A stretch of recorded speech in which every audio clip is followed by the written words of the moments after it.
وباللہ التوفیق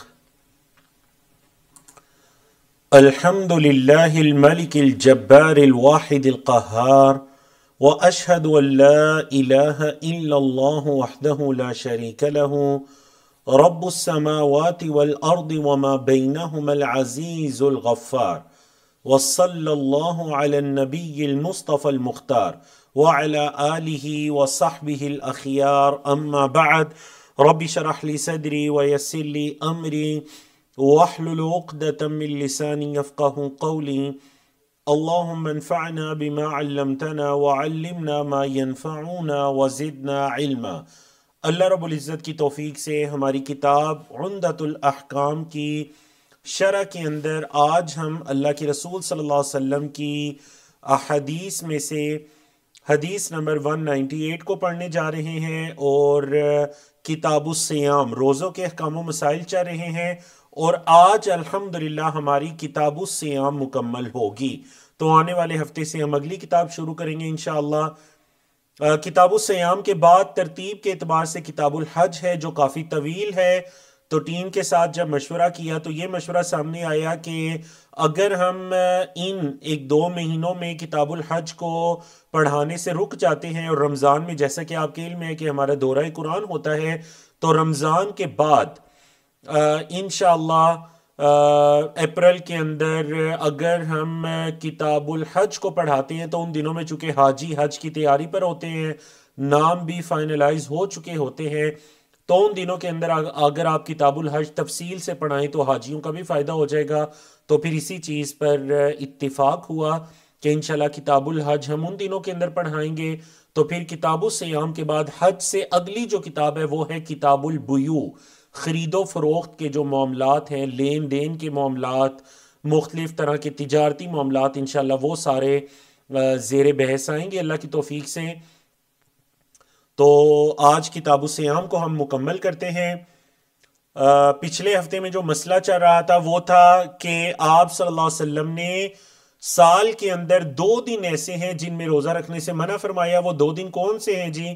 ایک ہے عید الفطر کا دن اور ایک ہے عید الاضحیٰ۔ تو روایت حضرت ابو سعید الخدری رضی اللہ تعالیٰ عنہ کی قال کہتے ہیں نہا رسول اللہ صلی اللہ علیہ وسلم عن صوم یومین، اللہ کی رسول صلی اللہ علیہ وسلم نے منع فرمایا 2 دنوں کے روزے رکھنے سے۔ کون سے 2 دن؟ الفطر والنحر۔ ایک روزوں سے افطار کا دن، کیا مطلب جب پورا مہینہ روزے رکھنے کے بعد ایک دن انسان روزے نہ رکھے تو اس کو یوم الفطر کہا گیا، عید الفطر کا دن، ایک وہ دن۔ اور دوسرا یوم النحر، نحر کہتے ہیں اونٹ کا قربان کرنا۔ عربی زبان میں جو جانور کو لٹا کر چھری پھیری جاتی ہے اس کو ذبح کہتے ہیں، اور جو کھڑے جانور کو چھری ماری جاتی ہے اور اس کا خون بہایا جاتا ہے اس کو نحر کرنا کہتے ہیں۔ تو اونٹ کے لیے نحر ہے، اور گائیں بھیڑ بکری کے لیے ذبح کا لفظ استعمال ہوتا ہے۔ تو چونکہ عرب کے اندر زیادہ اونٹ کی قربانی ہوتی تھی تو اس اعتبار سے اس دن کو کیا کہا گیا؟ یوم النحر۔ اچھا، ایک تو آپ صلی اللہ علیہ وسلم نے ان 2 دنوں میں روزہ رکھنے سے منع فرمایا، یہ ہمارے موضوع سے متعلق ہے۔ اب جو اگلی 2 چیزیں ہیں یہ یا 3 چیزیں اس سے آگے اگرچہ ہمارے موضوع سے متعلق نہیں، لیکن چونکہ اس حدیث کا حصہ تھیں، آپ یہ جو راوی بیان کرنے والے ہیں انہوں نے حضرت ابو سعید الخدری نے ایک ہی جگہ پر ان 4-5 چیزوں کو بیان کر دیا۔ تو ہم باقی چیزوں کو پڑھتے ہیں کہ مزید آپ صلی اللہ علیہ وسلم نے کس سے منع فرمایا؟ وَعَنِ السَّمَّاءِ، سما کہتے ہیں جو کپڑے کی بکل ماری جاتی ہے نا، اس کو سما کہتے ہیں، اس سے بھی منع فرمایا۔ وَأَن يَحْتَبِيَ الرَّجُلُ فِي ثَوْبٍ وَاحِدٍ، احتبا کہتے ہیں کہ کوئی انسان، وہ جمعے کی حالت میں احتبا منع ہے، کیا مطلب؟ کہ انسان جو گھٹنے کھڑے کر کے ایسے اس کو پکڑ کر بیٹھا جاتا ہے، گھٹنے کھڑے کر کے ایسے ہاتھوں سے پکڑ کر بیٹھا جاتا ہے۔ تو ثوب واحد کا مطلب ہے کہ ایک ہی کپڑا اس نے جسم پر لپیٹا ہوا ہے، اور وہ ٹانگیں اگر ایسے کر کے بیٹھے گا، یا بعض عرب کے اندر ٹانگیں اوپر کر کے نا کوئی کپڑا ٹانگوں اور کمر کے گرد لپیٹ کر اس کو باندھ دیا جاتا تھا، اور اس طرح کافی دیر کے لیے سکون سے بیٹھا جایا کرتا تھا، ایک قسم کی ٹیک ہو جاتی ہے۔ کیونکہ وہ جو کپڑا لپیٹا ہوا ہوتا ہے تو بندہ پیچھے بھی نہیں جا سکتا کیونکہ ٹانگوں کے ساتھ اس کو باندھا گیا ہوتا ہے. تو اس حالت سے بھی منع فرمایا. کیوں؟ کیونکہ اس حالت کے اندر انسان کا جو عورہ ہے، شرمگاہ ہے، اس کے واضح ہونے کا اشکال یا خطرہ موجود ہے. تو اس حالت میں بیٹھنے سے بھی منع فرما دیا. وَعَنِ الصَّلَاةِ بَعْدَ الصُّبْحِ وَالْعَصْرِ، اور صبح کے بعد یعنی فجر کی نماز کے بعد اور عصر کی نماز کے بعد نماز پڑھنے سے بھی منع فرما دیا. اور یہ مسئلہ ہم کتاب الصیام کے اندر پڑھ چکے ہیں. فجر اور عصر کے بعد کیا کیا؟ نماز پڑھنے سے منع فرما دیا. تو فجر اور عصر کے بعد جو نماز پڑھنے سے منع ہے، یہ کون سی نماز ہے؟ یہ نفلی نماز ہے. بولیں جی کون سی نماز ہے؟ یہ نفلی نماز پڑھنا منع ہے. البتہ جو انسان کی مطلب فرضی نماز رہ گئی ہے، تھوڑا فجر کا ٹائم، فجر کی جماعت ہو چکی ہے، اس کے بعد وہ پڑھ سکتے ہیں فرضی نماز، یا اس نے فجر کی 2 سنتیں جو پہلے نہیں پڑھی وہ پڑھ سکتا ہے، یا وہ مسجد میں داخل ہوا تحیت المسجد کی نماز ہے وہ پڑھ سکتا ہے 2 رکعات، یا اس نے طواف مکمل کیا تحیت الطواف کی 2 رکعات ہے وہ پڑھ سکتا ہے. تو یہ نمازیں وہ پڑھ سکتا ہے. البتہ بغیر کسی عذر کے مسجد میں بیٹھا ہوا ہے، اٹھ کر نماز پڑھنا شروع کر دے، اس سے منع فرمایا گیا ہے. تو امام عبد الغنی المقدسی فرما رہے ہیں کہ اخرجہ مسلم بتمامہ، ان تمام چیزوں کا ذکر ہے، ان تمام الفاظ، یعنی یہ مکمل حدیث کو امام مسلم نے یہ روایت کیا ہے. وَأَخْرَجَ البخاری وَالصَّوْمَ فقط، اور جو صحیح بخاری کے اندر الفاظ ہیں وہ صرف صوم کے ہیں. لیکن اس کتاب کے شارحین نے فرمایا کہ شاید امام عبد الغنی المقدسی رحمہ اللہ کو یہاں پر وہ دیکھ نہیں سکے، صحیح بخاری کے اندر بھی یہ مکمل حدیث موجود ہے. صرف روزے کا تذکرہ ایک جگہ پر ہے، لیکن دوسری جگہ پر یہ پوری حدیث صحیح بخاری میں بھی موجود ہے. آگے چلتے ہیں جی. حدیث ہے 199، اور یہ بھی حضرت ابو سعید الخدری کی ہی روایت ہے رضی اللہ عنہ. قال قال رسول اللہ صلی اللہ علیہ وسلم، اللہ کے رسول صلی اللہ علیہ وسلم نے فرمایا، من صام یوما فی سبیل اللہ، جس نے اللہ کی راہ میں ایک دن کا روزہ رکھا، بعد اللہ وجہہ عن النار، اللہ دور کر دیتا ہے اس کے چہرے کو آگ سے. کتنا دور کر دیتا ہے؟ 70 خریفہ، 70 سال کی مسافت.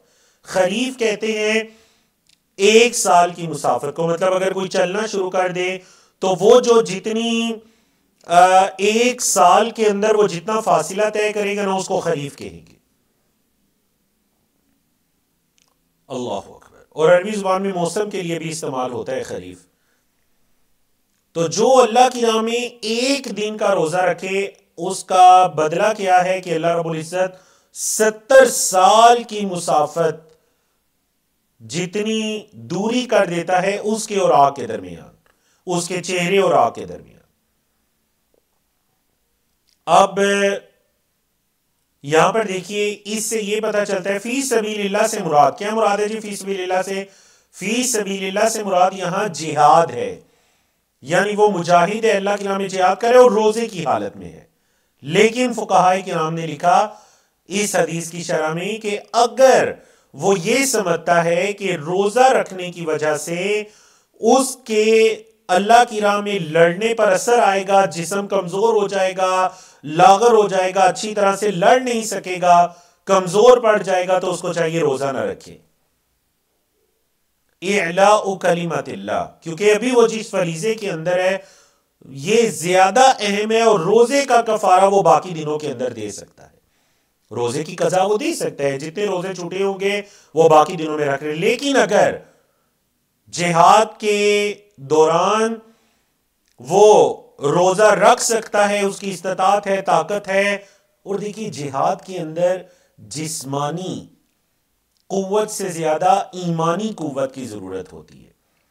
تو صحابہ کرام غزوات کے اندر روزے اس لیے بھی پسند کیا کرتے کہ روزہ رکھنے سے انسان کی ایمانی قوت میں اضافہ ہوگا اور اس کے ذریعے وہ مزید اچھی طرح سے لڑ سکیں گے.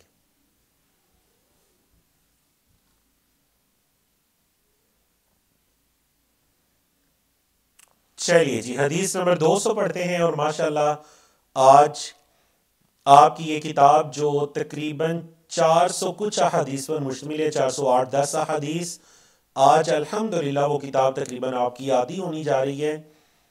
200 نمبر حدیث آج ہم پڑھیں گے، اور یہ باب ہے باب لیلۃ القدر۔ ان عبداللہ بن عمر رضی اللہ عنہما، حضرت عبداللہ بن عمر بن خطاب رضی اللہ عنہما سے روایت ہے کہ ان رجالا من اصحاب نبی صلی اللہ علیہ وسلم ارو لیلۃ القدر فی المنام، نبی کریم صلی اللہ علیہ وسلم کے صحابہ میں سے کچھ لوگوں کو لیلۃ القدر دکھائی گئی خواب کے اندر، فی السبع الاواخر، آخری 7 راتوں میں۔ کیا مطلب آخری 7 راتیں؟ مطلب 23، 25، 27، 29، 7 کے اندر یہ تاک جفت دونوں راتیں آتی ہیں۔ فقال رسول اللہ صلی اللہ علیہ وسلم، تو اللہ کے رسول صلی اللہ علیہ وسلم نے فرمایا، ارا رؤیاکم قد تواطؤت، میں یہ دیکھ رہا ہوں کہ یہ جو تمہارے خواب ہیں نا، یہ متفق ہو گئے ہیں فی السبع الاواخر، آخری 7 راتوں میں۔ یہ جو آخری 7 دن ہے نا، اس کے اندر تم سب کے خواب متفق ہو گئے ہیں، اکثر کو یہی خواب دکھایا گیا۔ فمن کان متحریھا یا متحریھا، تو جو اس کو تلاش کرنا چاہتا ہے اس رات کو، فلیتحرھا فی السبع الاواخر، تو اسے چاہیے کہ وہ آخری 7 دنوں کے اندر اس کو تلاش کرے۔ آخری جو 7 دن ہے 23 سے لے کر 30 تک، اس کے اندر اس کو تلاش کریں۔ یہ ایک حدیث ہے، باقی شرح تفصیل آگے آ رہی ہے دیگر احادیث کے اندر بھی، جو صحیح ترین بات ہے۔ تو اسی سے علماء کرام نے کہا کہ جو 21ویں رات ہے، یعنی اگر ہم اس حدیث پر عمل کریں تو 21ویں رات اس میں شامل نہیں ہے، لیکن جو دیگر احادیث ہیں ان کے اندر جو آپ صلی اللہ علیہ وسلم کی قولی احادیث ہیں، اور جو آپ صلی اللہ علیہ وسلم کی اعتکاف کی حرص تھی، ان سب سے یہ پتہ چلتا ہے کہ یہ آخری 10 راتیں ہیں، اور پھر آخری 10 راتوں کے اندر بھی طاق راتیں۔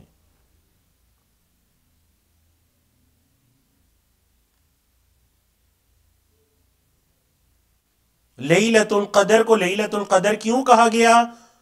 یا تو قدر کا مطلب ہوتا ہے منزلت، شرف، مقام و مرتبہ۔ یہ رات بڑے مقام و مرتبہ والی ہے، کیوں؟ کیونکہ اس میں اللہ کے فرشتے نازل ہوتے ہیں، جیسے کہ قرآن مجید میں ہے،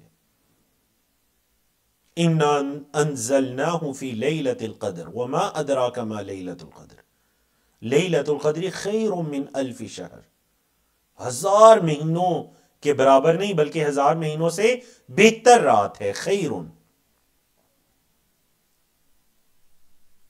تو یا تو اس وجہ سے اس کا نام لیلۃ القدر ہے کہ یہ بڑی قدر و منزلت والی ہے، اور یا اس وجہ سے کہ اس رات کے اندر اللہ رب العزت کی طرف سے جو سال کے فیصلے ہونے ہوتے ہیں وہ ہوتے ہیں، تو تقدیر کے اعتبار سے جو تقدیر لکھی جاتی ہے، یا اگلے سال کے اندر جو عوامر احکام کا نفاذ ہونا ہوتا ہے، وہ سب چیزیں اس رات میں طے ہوتی ہیں، تو اس اعتبار سے قدر، تقدیر کے اعتبار سے دونوں معنی اپنی جگہ بالکل درست ہے۔ حدیث نمبر 201 کی حضرت عائشہ کی روایت، ان عائشہ رضی اللہ عنہا ان رسول اللہ صلی اللہ علیہ وسلم قال، حضرت عائشہ کی روایت ہے کہ اللہ کے رسول صلی اللہ علیہ وسلم نے فرمایا، تحروا لیلۃ القدر فی الوتر من العشر الاواخر، تلاش کرو لیلۃ القدر کو، کب تلاش کرو؟ فی الوتر، طاق راتوں میں، من العشر الاواخر، آخری عشرے کی طاق راتوں میں۔ لیلۃ القدر کو آخری عشرے کی طاق راتوں میں تلاش کرو۔ بولے جی لیلۃ القدر کو آخری عشرے کی طاق راتوں میں تلاش کرو۔ تو یہ حدیث علماء کرام کا اور اللہ کے رسول صلی اللہ علیہ وسلم کا عمل بھی اسی حدیث پر تھا کہ آپ صلی اللہ علیہ وسلم جو اعتکاف بھی کرتے اور آخری طاق راتوں میں لیلۃ القدر کی حرص بھی کیا کرتے، صحابہ کرام کو بھی رغبت دلایا کرتے۔ ہمارے ہاں جو یہ سمجھ لیا گیا نا کہ شاید لیلۃ القدر صرف 27ویں رات ہی ہے، تو پورے سال کے اندر بس صرف ایک رات جو قیام اللیل کا اور عبادات کا اہتمام ہوتا ہے، راتوں کو جاگنے کا، نہیں، اللہ کے رسول صلی اللہ علیہ وسلم تو پورے رمضان کی راتوں میں اہتمام کیا کرتے تھے، لیکن جو آخری 10 راتیں ہوتی ہیں آپ صلی اللہ علیہ وسلم کا اہتمام بہت زیادہ بڑھ جایا کرتا تھا، اور پھر ان 10 راتوں کے اندر بھی جو 5 طاق راتیں ہوتی تو اہتمام سب سے زیادہ ان میں ہو جایا کرتا تھا۔ تو اس وجہ سے صرف ایک رات کو اس نیت سے قیام کرنا نہیں ہے، بالکل درست نہیں ہے۔ امام ابن قیم رحمہ اللہ فرماتے ہیں کہ یہ تو کل 10 راتیں ہیں جن کے اندر ایک رات ہے لیلۃ القدر، مطلب 10 راتوں کا جو یہ قیام کرے گا یقینی طور پر وہ لیلۃ القدر کو پا لے گا۔ فرماتے ہیں کہ اگر یہ 10 کی بجائے پورے سال کی 350 سے زیادہ راتوں میں بھی اللہ اگر یہ فرما دیتا نا کہ ایک رات لیلۃ القدر کی ہے تو میں پورا سال قیام کرتا تاکہ میں اس رات کو پا لوں، کیونکہ یہ رات 1000 مہینے سے بہتر ہے۔ 1000 مہینے آپ کو پتہ ہے 83 سال، تقریباً 83 سال بنتے ہیں۔ تو انسان کی اوسط عمر کتنی ہے؟ 60 سال، 70 سال۔ تو ایک رات کی عبادت اس کی زندگی سے بھی زیادہ اس کے لیے اس کے نامہ اعمال میں عبادت۔ اللہ اکبر۔ تو رمضان سے ہمیں اس لیے بھی محبت ہونی چاہیے کہ رمضان کے اندر آخری عشرہ ہے، اور رمضان کے اندر لیلۃ القدر ہے، اور رمضان کے اندر اعتکاف ہے جس کا تذکرہ آگے آ رہا ہے۔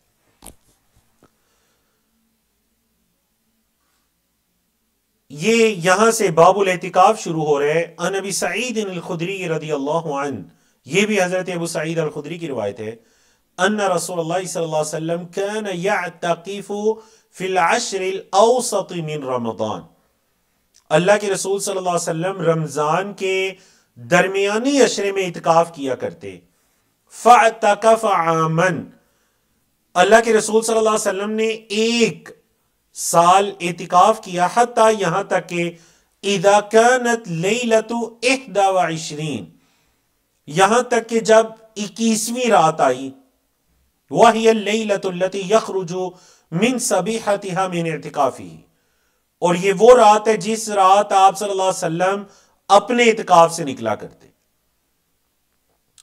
مطلب اللہ کے رسول صلی اللہ علیہ وسلم کا آگے چل کر تفصیل آ بھی رہی ہے، تو اللہ کے رسول صلی اللہ علیہ وسلم وہ جو درمیانی جب عشرے کا اعتکاف کرتے تو 21ویں کی رات وہ اعتکاف مکمل ہوتا۔ آپ صلی اللہ علیہ وسلم جب تشریف لائے اعتکاف سے باہر تو فرمایا من اعتکف معی، جو میرے ساتھ اعتکاف کرے فلیعتکف العشر الاواخر، تو اسے چاہیے کہ وہ آخری عشرے میں اعتکاف کرے۔ جس نے اعتکاف کرنا ہے میرے ساتھ اسے چاہیے اوسط نہیں، درمیانی نہیں، بلکہ آخری عشرے میں اعتکاف کرے۔ فقد اریت هذه الليلة ثم انسیتها، کیونکہ مجھے یہ رات دکھائی گئی ہے، مطلب آخری عشرے میں یہ رات دکھائی گئی ہے لیلۃ القدر، اور پھر مجھے بلا دی گئی۔ وقد رأیتنی، اور میں نے اپنے آپ کو دیکھا، اسجد فی ماء وطین من صبیحتها، کہ اس رات کی جو اگلی صبح ہوئی نا، یہ لیلۃ القدر کی رات، ابھی مجھے یاد نہیں کہ وہ کون سی رات تھی، میں خواب آئی لیکن وہ ایک واقعہ پیش آیا، صحابہ کرام کی آوازیں کچھ بلند ہوئی، آپ صلی اللہ علیہ وسلم باہر تشریف لائے، اور ان کی آپس میں صلح صفائی یا ان کو خاموش کروانے کے دوران آپ صلی اللہ علیہ وسلم کے ذہن سے یہ محو ہو جاتا ہے۔ تو فرمایا پھر میں بلا دیا گیا، انسیتو، مجھے بلا دیا گیا، مطلب اس بلانے میں بھی اللہ کی حکمت تھی۔ تو اس لیے آپ صلی اللہ علیہ وسلم نے فرمایا کہ اب مجھے یہ تو یاد نہیں کہ وہ کون سی رات تھی، لیکن میں نے اپنے آپ کو دیکھا کہ اس رات کی جو صبح تھی تو میں پانی اور مٹی پر سجدہ کر رہا تھا، مطلب اس رات کوئی بارش وغیرہ اتری یا صبح کے وقت میں کچھ بارش وغیرہ ہوئی تو اس کی جو صبح تھی وہ چونکہ مسجد نبوی کا چھت جو تھا وہ کھجوروں کا تھا، اور جب کبھی بارش ہوتی تو وہ ٹپکتا بھی تھا۔ فرمایا فَالْتَمِسُوهَا فِي الْعَشْرِ الْأَوَاخِرِ، تم اس کو تلاش کرو آخری عشرے میں۔ وَالْتَمِسُوهَا فِي كُلِّ وِتْرٍ، اور اس کو تلاش کرو ہر طاق رات میں، 21، 23، 25، 27، 29، ہر طاق رات میں اسے تلاش کرو۔ فَمَطَرَتِ السَّمَاءُ تِلْكَ اللَّيْلَ، اس رات آسمان کچھ برسا، بارش برسائی آسمان نے. وَكَانَ الْمَسْجِدُ عَلَى عَرِيشٍ، اور وہ جو مسجد تھی وہ عریش کی تھی، کھجوروں کے پتوں کا اس کا چھت ڈلا ہوا تھا. فَوَقَفَ الْمَسْجِدُ، تو مسجد بہہ پڑی، پانی وغیرہ ٹپکا. فَأَبْصَرَتْ عَيْنَا یا رسول اللہ صلی اللہ علیہ وسلم، تو میری ان آنکھوں نے اللہ کے رسول صلی اللہ علیہ وسلم کو دیکھا. وَعَلَى جَبْهَتِهِ، آپ صلی اللہ علیہ وسلم کی پیشانی پر اثر الماء والطین، مٹی اور پانی کے کچھ نشانات تھے. من صبح 21، اور یہ کب کی بات ہے؟ یہ 21ویں رات کے بعد جو صبح آئی ہے تب کی بات ہے. مطلب آپ صلی اللہ علیہ وسلم کے زمانے میں وہ جو رات تھی لیلۃ القدر کی، وہ 21ویں اس میں تھی. سمجھ آ گئی آپ کو حدیث کی؟ اگلی اعتکاف کی حدیث کی طرف چلتے ہیں. حضرت عائشہ کی روایت ہے ان نبی صلی اللہ علیہ وسلم كان يعتقف العشر الاواخر من رمضان، اللہ کے رسول صلی اللہ علیہ وسلم رمضان کے آخری عشرے میں اعتکاف کیا کرتے. حتی توفاہ اللہ عز وجل، یہاں تک کہ اللہ عز وجل نے آپ کو فوت کر دیا. آپ اپنی وفات تک ہر رمضان کے آخری عشرے میں اعتکاف کیا کرتے. آپ کے علم میں ہے اعتکاف وہ خوبصورت عبادت ہے جو اللہ کے رسول صلی اللہ علیہ وسلم اپنی پوری زندگی کیا کرتے تھے. آپ صلی اللہ علیہ وسلم کی پوری زندگی کی عبادت تھی. مطلب کوئی رمضان آپ صلی اللہ علیہ وسلم کی زندگی میں ایسا نہیں آیا جب آپ نے اعتکاف نہ کیا ہو. اتنی خوبصورت عبادت ہے. اعتکاف کا مطلب روکے رکھنا، اپنے آپ کو مسجد میں روکے رکھنا. ثم اعتکف ازواجہ بعدہ، پھر آپ کے بعد آپ کی ازواج بھی اعتکاف کرتی رہی. مطلب نبی کریم صلی اللہ علیہ وسلم کے بعد آپ کی ازواج جو تھی امہات المؤمنین، وہ بھی اعتکاف کیا کرتی. اور یاد رکھیے گا ازواج جو تھیں ان کے حجرات مسجد نبوی کے صحن سے ملے ہوئے تھے، لیکن امہات المؤمنین مسجد کے اندر اعتکاف کیا کرتی. تو ہمارے ہاں یہ جو چیز رواج پا گئی ہے نا کہ خواتین گھروں کے اندر اعتکاف کر لیتی ہیں، واللہ عالم واللہ عالم صحابہ کرام سے، تابعین سے، تبع تابعین سے، ائمہ فقہا محدثین سے ایسی کوئی ہمیں عمل نہیں ملتا کہ اس زمانے کے اندر عورتیں گھروں میں اعتکاف کرتی ہوں. کیونکہ اعتکاف کی عبادت کا تصور ہی مسجد کے اندر اپنے آپ کو روکنا ہے. قرآن میں بھی اللہ نے فرمایا وَأَنْتُمْ عَاكِفُونَ فِي الْمَسَاجِدِ، اور تم اعتکاف کرنے والے ہو مساجد میں. تو علماء کرام نے کہا قرآن مجید میں بھی اللہ رب العزت نے جہاں اعتکاف کا ذکر کیا وہاں مساجد کے ساتھ اس کو مقید کر دیا. تو اعتکاف مسجد کے علاوہ نہیں ہے، چاہے وہ کوئی خاتون ہے یا مرد ہے. بہت سی مساجد میں اعتکاف یعنی اعتکاف کا اہتمام ہوتا ہے عورتوں کا.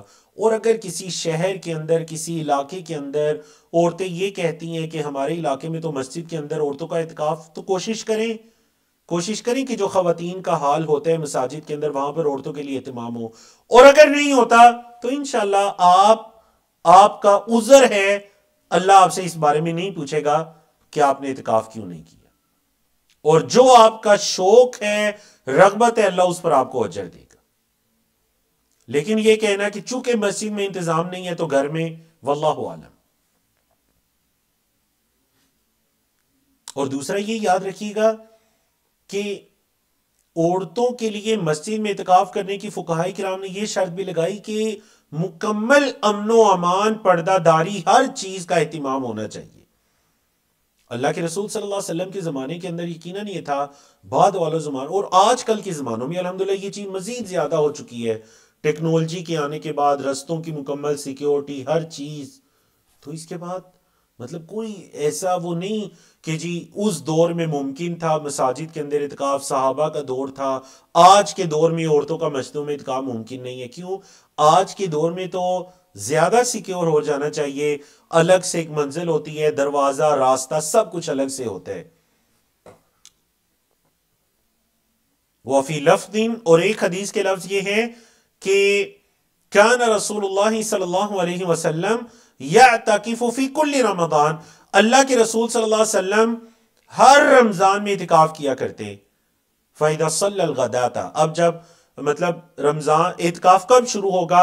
20واں روزہ جب آپ رکھ لیں گے، 20واں روزہ مطلب مغرب، اور اس روزے کی بھی افطاری مسجد میں ہی کرنی چاہیے، کیونکہ جیسے ہی اذان ہوتی ہے تو اگلا دن شروع ہو جاتا ہے، تو آپ نے مغرب کے بعد مسجد میں جانا، 20ویں روزے کی افطاری مسجد میں ہو، تو مطلب جیسے ہی اذان ہوگی 21ویں شروع ہو جائے گی، تاک رات شروع ہو جائے گی 21ویں، اس وقت آپ مسجد میں ہو.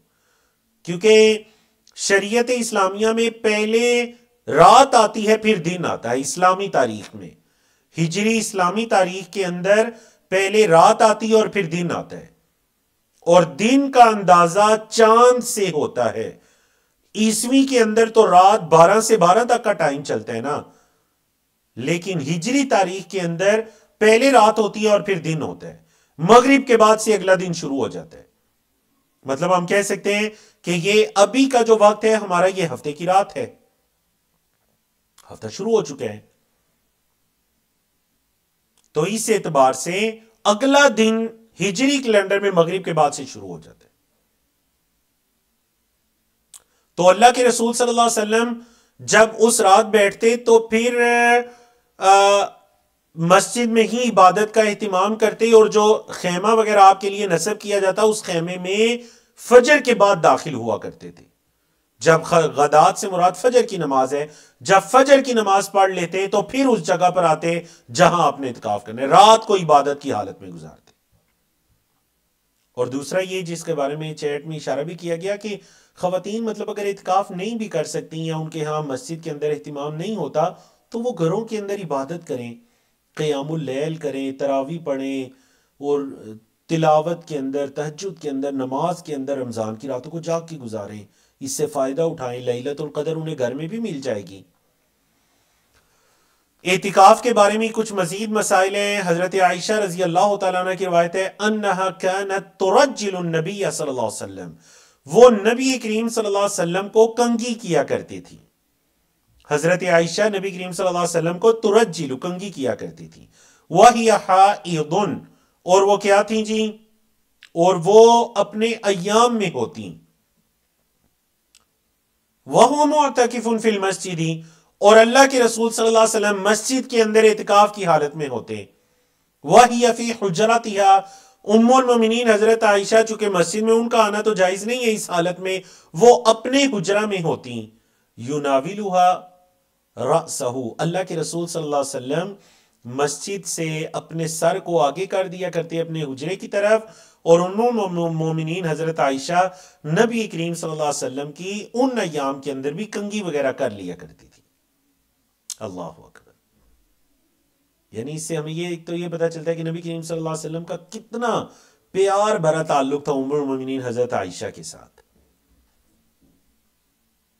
اور حضرت عائشہ کا تعلق دیکھیے، حالانکہ مطلب انسان خود سے اپنی کنگھی کر سکتا ہے، لیکن اللہ کے رسول صلی اللہ علیہ وسلم مطلب اس کام کے لیے بھی اپنی زوجہ کی خدمت لیتی ہیں، اور زوجہ خدمت کرتی ہیں ان کہ وہ ایام چل رہے ہوتے، یہ مسجد میں اعتکاف کی حالت میں ہیں، سر مسجد سے باہر نکالتے اپنے حجرے کی طرف، اور ام المؤمنین حضرت عائشہ کنگھی کیا کرتی. اللہ اکبر. وفی روایت، ایک روایت میں ہے وَكَانَ لَا يَدْخُلُ الْبَيْتَ إِلَّا لِحَاجَةِ الْإِنسان، آپ صلی اللہ علیہ وسلم گھر میں نہیں داخل ہوا کرتے تھے سوائے انسانی ضرورت کے لیے، قضائے حاجت وغیرہ جو انسانی ضرورت ہوتی ہے نا، بس اس کے لیے گھر میں داخل ہوا کرتے، ورنہ گھر میں داخل نہ ہوتے. وفی روایت، اور ایک روایت ہے کہ ان عائشہ رضی اللہ عنہ قالت، حضرت عائشہ رضی اللہ تعالیٰ عنہ فرماتی ہیں ان کنت لا ادخل البیت للحاجتی، میں گھر میں داخل ہوں، مطلب یہ حضرت عائشہ اپنے بارے میں بتا رہی ہیں جب وہ اعتکاف وغیرہ بیٹھا کرتی، فرماتی ہیں میں گھر میں داخل ہوتی ہوں کسی ضرورت کے لیے، حاجت وغیرہ کے لیے. والمرید فی، گھر کے اندر کوئی مریض بھی ہوتا ہے، فما اسأل عنہ، میں اس مریض سے اس کا حال وغیرہ نہیں پوچھتی، الا مگر وانا مارۃ، بس میں گزر جاتی، مطلب کسی ضرورت کے تحت گھر میں داخل ہونا پڑتا تو مریض بھی مطلب مریض کی عیادت کرنا کتنا فضیلت والا کام ہے، اس کے باوجود میں اس سے اس کی حال چال نہ پوچھتی، کیونکہ میں اعتکاف کی حالت میں ہوتی، بس گزر کر میں واپس آ جاتی اپنی ضرورت پوری کر کے۔ اگلی حدیث حضرت عمر بن خطاب کی ہے رضی اللہ عنہ، قال قلت یا رسول اللہ، کہتے ہیں میں نے کہا اللہ کے رسول صلی اللہ علیہ وسلم، انی کنت نذرت فی الجاہلیہ، میں نے جاہلیت کے اندر یہ نظر مانی تھی انا اعتکف لیلۃ، کہ میں ایک رات اعتکاف کروں گا۔ میں نے جاہلیت میں نظر مانی تھی کہ میں ایک رات اعتکاف کروں گا۔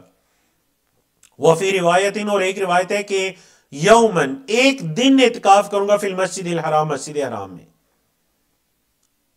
ایک دن یا ایک رات میں مسجد حرام میں اعتکاف کروں گے۔ اللہ کے رسول صلی اللہ علیہ وسلم، میں نے اسلام لانے سے پہلے زمانہ جاہلیت میں یہ نظر مانی تھی۔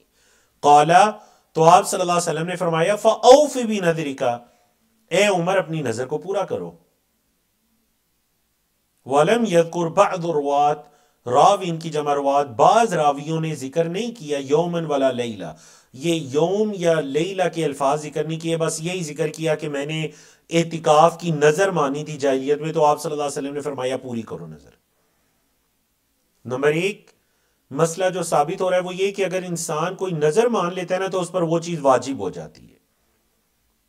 فقہا کا بھی یہی خیال ہے، جمہور فقہا کا، اکثر فقہا کا، مطلب کوئی انسان یہ کہتا ہے کہ میں یہ نظر مانتا ہوں کہ میں 3 روزے رکھوں گا، تو یہ روزے رکھنے اس پر لازم ہو جاتے ہیں۔ قرآن مجید میں بھی اللہ کے نیک بندوں کی صرف بیان ہوئی ہے یوفون بالنذر، نظر کو پورا کرتے ہیں۔ نمبر 2 کہ حضرت عمر نے یہ نظر جاہلیت کے دور میں مانی تھی، اب اسلام لا چکے ہیں، اس کے باوجود اللہ کے رسول صلی اللہ علیہ وسلم نے اس نظر کو کالعدم قرار نہیں دیا کہ وہ تم نے اسلام لانے سے قبل اس زمانے مانگ، بلکہ فرمایا اپنی نظر کو پورا کرو۔ تیسرا مسئلہ یہ پتا چلا کہ ایک دن کا بھی اعتکاف ہو سکتا ہے، ایک رات کا بھی اعتکاف ہو سکتا ہے، کہ کوئی بندہ یہ کہ میں عشاء سے لے کر فجر تک کا اعتکاف کروں گا، تو ٹھیک ہے، عشاء کی نماز کے لیے وہ جائے، داخل ہو مسجد کے اندر، رہے پوری رات، فجر پڑھ کر آ جائے، یہ ایک رات کا اعتکاف ہے اور اللہ کے ہاں اجر ہے انشاءاللہ۔ حتیٰ کہ فقہاء کرام نے کہا کچھ گھنٹوں کا بھی اعتکاف ہو سکتا ہے۔ اللہ اکبر۔ تو ہماری اس چیپٹر کی کتاب الصیام کی آخری حدیث ہے، بڑی پیاری حدیث ہے، اس کے اندر بڑے اسباق ہیں اور آپ صلی اللہ علیہ وسلم کی کمال درجے کی احتیاط ہے، ایک نفسیاتی چیز بتائی جا رہی ہے، اس حدیث پر بڑی توجہ کیجیے۔ اور یہاں پہ ہی ہمارا آج کا یہ جو درس ہے یہ مکمل ہوگا، کتاب الصیام مکمل ہو رہی ہے الحمدللہ۔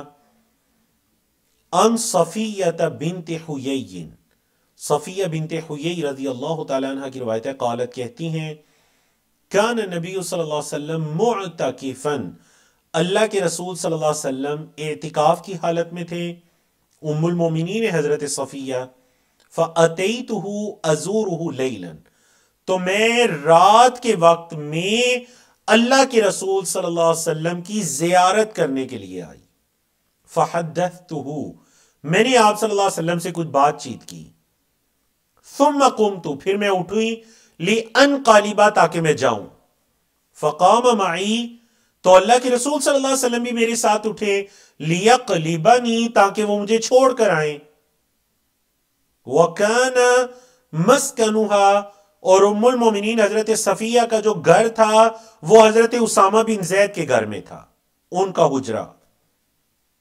فَمَرَّ رَجُلَانِ مِنَ الْأَنصَارِ، تو 2 انصاری صحابیوں کا وہاں سے گزر ہوا، فَلَمَّا رَأَيَا رسول اللہ صلی اللہ علیہ وسلم، جب ان 2 انصاری صحابہ نے اللہ کے رسول صلی اللہ علیہ وسلم کو دیکھا اور آپ کے ساتھ خاتون بھی ہیں، اسرعا، تو انہوں نے جلدی کی، فقال النبی صلی اللہ علیہ وسلم، تو نبی کریم صلی اللہ علیہ وسلم نے فرمایا علی رسلکما، آہستہ چلو، یہیں ٹھہرو، ذرا رکو، انہا صفیہ بنت حیی، دیکھو یہ میری زوجہ صفیہ بنت حیی ہے، فقالا، تو ان دونوں نے کہا سبحان اللہ یا رسول اللہ، تعجب سے کہا باقی اللہ کے لیے، اللہ کے رسول صلی اللہ علیہ وسلم، کیا ہم نعوذ باللہ آپ کے بارے میں یہ گمان کریں گے؟ وہ سچے صحابی تھے۔ فقال، تو آپ صلی اللہ علیہ وسلم نے فرمایا ان الشیطان یجری من ابن آدم مجرى الدم، شیطان جو ہے نا وہ ابن آدم سے ایسے ہی چلتا ہے ابن آدم میں جیسے خون کا چلنا ہے۔ وَإِنِّي خَشِيتُ، اور مجھے یہ ڈر ہوا ان یقذف فی قلوبکما شرا، کہ شیطان تمہارے دل کے اندر کوئی شر نہ ڈال دے۔ او قال شیئن، یا آپ صلی اللہ علیہ وسلم نے ایسا کچھ فرمایا کہ مجھے یہ ڈر ہوا کہ کہیں شیطان تمہارے دل کے اندر میرے بارے میں کوئی شر نہ ڈال دے یا کوئی چیز نہ ڈال دے، تو اس لیے میں نے تمہیں بتا دی۔ وفی روایت، اور ایک روایت کے اندر یہ الفاظ ہیں انہا جاءت تزورہ فی اعتکافہ فی المسجد، کہ حضرت صفیہ آئی تھی نبی کریم صلی اللہ علیہ وسلم کو اعتکاف کے اندر آپ کی زیارت کرنے مسجد کے اندر، فی العشر الاواخر من رمضان، رمضان کے آخری عشرے میں، فتحدثت عنده ساعتا، کچھ دیر وہ رکی اور انہوں نے نبی کریم صلی اللہ علیہ وسلم کے ساتھ گفتگو کی، ثم قامت تنقلب، پھر وہ اٹھی جانے کے لیے، فقام النبی صلی اللہ علیہ وسلم معها یقلبها، تو نبی کریم صلی اللہ علیہ وسلم بھی ان کے ساتھ اٹھے تاکہ انہیں گھر تک چھوڑ دے، حتی اذا بلغت باب المسجد عند باب ام سلمہ، یہاں تک کہ جب وہ مسجد کے دروازے کے پاس پہنچی جو حضرت ام سلمہ کا گھر کا دروازہ تھا اس کے پاس پہنچی، تو وہاں پر یہ واقعہ پیش آیا کہ دو انصاری صحابی آئے، دیکھ کر تیز چلے، اللہ کے رسول صلی اللہ علیہ وسلم نے انہیں رو کر بتایا کہ میری زوجہ حضرت صفیہ ہے۔ اللہ اکبر۔ تو اس وجہ سے مطلب اگر کبھی انسان کو خود سے اپنے آپ کو ایسی جگہ پر نہیں مبتلا کرنا چاہیے، ڈالنا چاہیے جو اس کے لیے فتنے کا باعث بن جائے۔ نبی کریم صلی اللہ علیہ وسلم مطلب وہ ان صحابہ کے دل میں کوئی ایسی بات آ سکتی تھی، تو آپ صلی اللہ علیہ وسلم نے کیا کیا؟ آپ صلی اللہ علیہ وسلم نے فوراً ان کو رو کر بتا دیا کہ یہ کوئی اور نہیں ہے بلکہ یہ میری زوجہ حضرت صفیہ ہے، تاکہ ان کے دل کے اندر کوئی ایسی بات نہ آ سکے۔ تو یہ آپ صلی اللہ علیہ وسلم کی حد درجے کی احتیاط تھی۔ بولے جی آپ صلی اللہ علیہ وسلم کی حد درجے کی احتیاط تھی کہ آپ صلی اللہ علیہ وسلم نے خود سے انہیں رو کر بتا دیا۔ تو علماء کرام نے یہی کہا کہ مطلب ہر چیز بالکل واضح ہونی چاہیے کہ اگر مطلب کوئی انسان کسی کے دل میں اپنے بارے میں کوئی وہم آئے، اس کو اپنے آپ کو اس لیول تک نہیں لے کر جانا چاہیے، احتیاط کرنی چاہیے۔ حضرت صفیہ آپ کے علم ہے کہ جو ایک یہودی عالم کی بیٹی تھیں، انہوں نے اسلام قبول کیا، نبی کریم صلی اللہ علیہ وسلم کی زوجیت کے اندر آئیں۔ اللہ اکبر۔ تو الحمدللہ اللہ کی توفیق سے، اور دوسرا اس سے یہ مسئلہ بھی پتہ چلا کہ اگر کوئی شخص اعتکاف میں بیٹھا ہے اور اس کی زوجہ مسجد میں اس سے ملنے آتی ہیں، اس کی زیارت کرنے آتی ہیں، تو وہ آ سکتی ہیں، مل سکتی ہیں، اس میں کوئی حرج والی بات نہیں ہے۔ ہمارے یہاں جو یہ سختی ہوتی ہے نا، ہم نے کہا کہ شاید مسجد صرف اور صرف مردوں کا گھر ہے، عورت مسجد کے قریب بھی نہیں بھٹکے گی، ایسی کوئی بات نہیں ہے۔ نبی کریم صلی اللہ علیہ وسلم کے زمانے کے اندر مسجد میں جیسے مرد آیا کرتے ویسی عورتیں آیا کرتی۔ ہمارے برصغیر پاک و ہند کے اندر، عرب کی تو تمام مساجد کے اندر الحمدللہ جمعے کے خاص کر اور باقی نمازوں کے اندر بھی آپ نے دیکھا ہوگا خواتین کے لیے مسجد جانے کا اہتمام ہوتا ہے۔ برصغیر کی جو کئی ایک ایسی مساجد ہیں جن میں صرف جمعے کے دن عورتوں کا مسجد میں جانے کا اہتمام ہوتا ہے۔ میں تمنا کرتا ہوں کہ کاش ایسی مساجد ہوں کہ جو عورتیں ہیں وہ باقی 5 نمازوں کے لیے بھی مسجد میں جائیں، نمازیں ادا کریں مکمل سیکیورٹی کے ساتھ، اور ہر چیز ان کا اہتمام ہو، ان کے حال کا، اور ہر چیز چوکیدار ساری چیزیں، عورتیں جائیں مسجد کے اندر 5 نمازیں ادا کریں، جیسے اللہ کے رسول صلی اللہ علیہ وسلم کے زمانے کے اندر خواتین مسجد میں جاتی نمازیں ادا کیا کرتی تھیں۔ تو الحمدللہ اللہ کی توفیق سے ہم نے کتاب الصیام کو مکمل کیا. تو جیسے کہ میں نے بتایا کہ اس کے بعد کتاب الحج شروع ہو رہی ہے، لیکن ٹیم کا یہ اچھا مشورہ ہے کہ اگر ہم کتاب الحج کو رمضان کے بعد شروع کرتے ہیں تو اس وقت میں اکثر لوگ حج کی، جنہوں نے حج کرنا ہوتا ہے، ان کے نام وغیرہ فائنل ہو چکے ہوتے ہیں، تو اس وقت اگر ہم کتاب الحج کو پڑھیں گے تو ہم سب کے بھی کوئی نہ کوئی رشتہ دار جاننے والے حج کا ارادہ رکھتے ہیں، تو انشاءاللہ کتاب الحج کو ہم آخر پہ جا کے پڑھیں گے رمضان کے بعد اللہ کی توفیق سے. تو آنے والے جمعے سے ہماری کتاب شروع ہو رہی ہے کتاب البیوع. کتاب البیوع انتہائی اہم ترین کتاب ہے لین دین کے معاملات، قرض کے معاملات، خرید و فروخت کے معاملات کے لیے. تو اس کے لیے ٹیم کی طرف سے الگ سے ایک فلائر بھی ڈیزائن کیا جا رہا ہے انشاءاللہ، جو آپ لوگوں کے ساتھ شیئر کر دیا جائے گا، آپ دوسروں تک یہ پیغام پہنچائے گا، خصوصاً وہ لوگ جو کاروبار کے ساتھ یا جدید جو ہمارے کاروبار کے ذریعے ہیں ان کو جاننا چاہتے ہیں. تو انشاءاللہ میری یہ کوشش ہے کہ اچھی طرح سے اس کو پڑھایا جائے. ظاہر بات ہے کتاب البیوع کے اندر اللہ کے رسول صلی اللہ علیہ وسلم کے زمانے کی جو کاروبار کی صورتیں ہیں، لین دین کی شکلیں ہیں، وہ بیان کی گئی ہیں، لیکن ہم اس کو جوڑیں گے جو موجودہ زمانے کی لین دین، خرید و فروخت کی مختلف صورتیں ہیں، کنڈیشن ہیں، ان کے ساتھ انشاءاللہ، اور ان صورتوں کو سمجھنے کی کوشش کریں گے کہ ان میں سے کون سی جائز ہیں اور کن سے ہمیں بچنا چاہیے، کون سی شبہات والی ہیں اور کون سی واضح حرام ہے. اللہ ہمیں توفیق عطا کرے. تو آنے والے جمعے کو کتاب البیوع کے ساتھ دوبارہ ملاقات ہوگی. اقول قولی هذا استغفر الله لي ولكم ولسائر المسلمين من كل ذنب وصلى الله تعالى على نبينا محمد وعلى آله وصحبه اجمعین.